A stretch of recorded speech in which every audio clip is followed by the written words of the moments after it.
Pag-usapan natin ang AI. Ito ay Gen AI at ito naman ay LLM. Hindi sila parehas.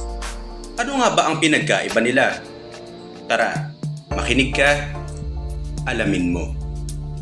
Ang Generative AI o Gen AI ay isang klase ng AI na kung saan hindi lang pagsasalin o pag-intindi ng mga text ang kaya nitong gawin, kundi pati na rin ang paglikha ng mga AI-generated images o mga litratong galing sa isang command prompt ng gumagamit nito.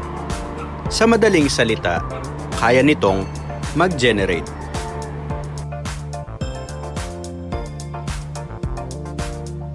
Ang large language models naman, o mas kilala bilang LLM, ay isang klase ng machine learning na nakadisenyo upang umintindi at turuang magproseso ng mga lengguwahe ng tao.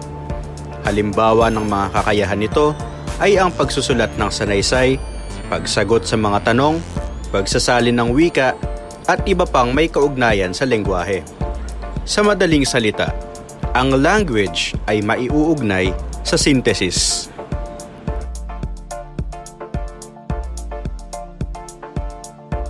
Ngayong alam mo na ang pinagkaiba nila, maging matalino. AI, yusin mo.